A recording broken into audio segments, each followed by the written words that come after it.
Let's begin this series of videos by asking the question, what is organizational behavior?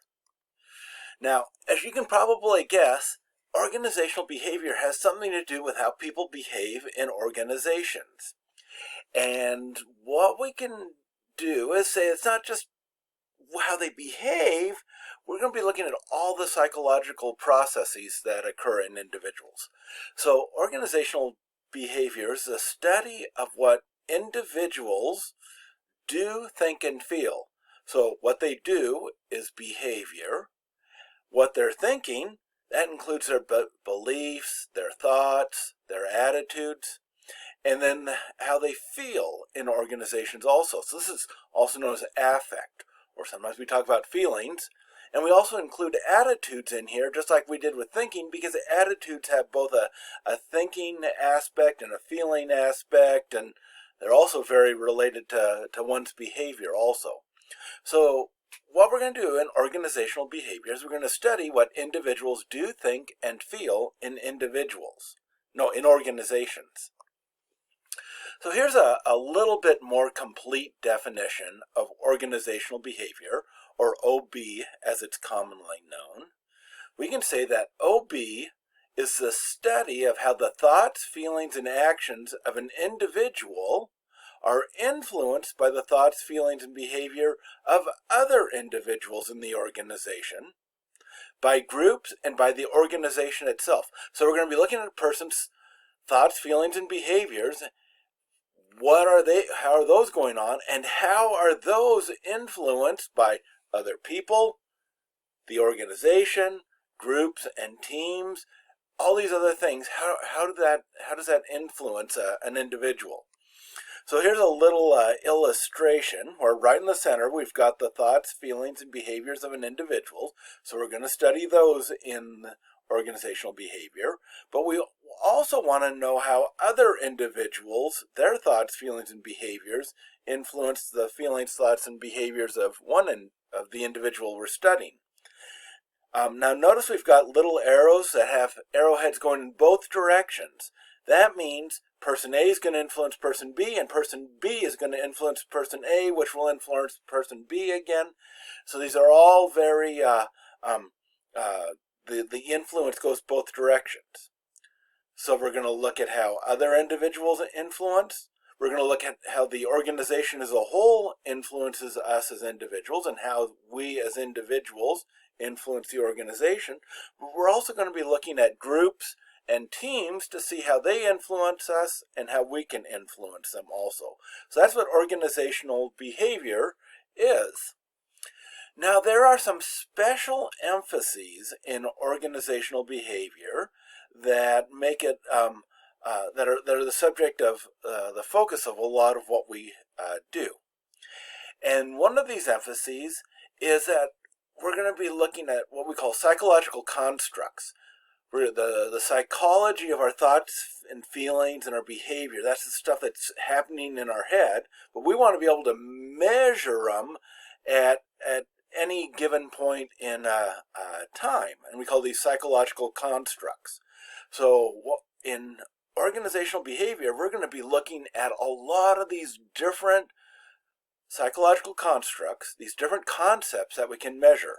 So some examples are organizational commitment. That's going to be a big one. And we're going to look at how we can measure a person's commitment to the organization.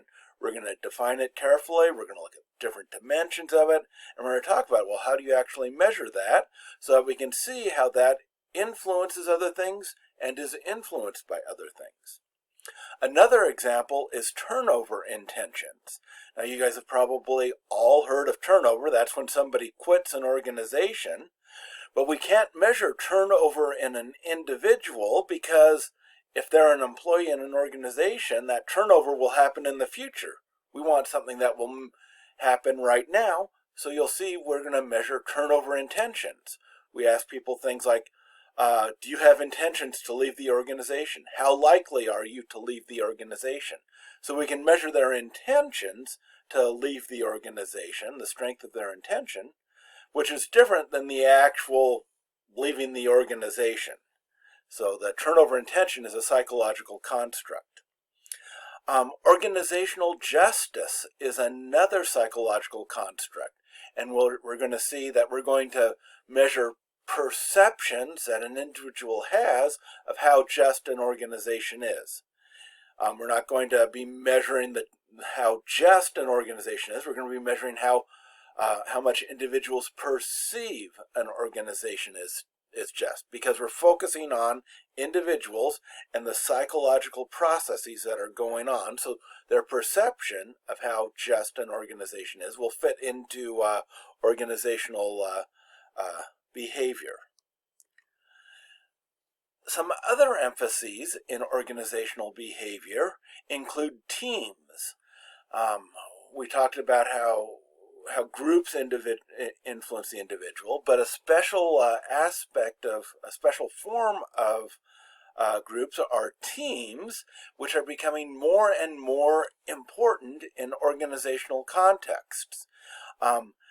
Beginning in the 1980s, people started applying this team concept to regular work concepts. Before, teams were primarily focused on sports teams or physical labor teams, but then we started talking about teams in these white-collar office-type jobs. And the idea of a team is that you've got a group of people that don't need to be completely, they don't need to be highly directed by a leader, but they can work together to solve a problem and to accomplish a task. And as people become more and more educated, there's less of this need for highly directive management, and teamwork becomes more and more important. So we'll see that teams are quite important in organizational behavior. And there's also a special emphasis on leadership, because people who are leading teams play an especially important role in organizational behavior. Leaders generally have more of an influence on people's behavior than people who are not leaders. So we'll be looking a lot at leadership. Now, as a Christ follower, something that's really important to me is, why is organizational behavior important from a Christian perspective?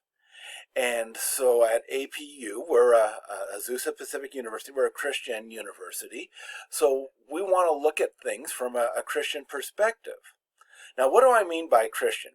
I don't mean someone who simply grew up in a Christian country or was born in a family that calls themselves Christian.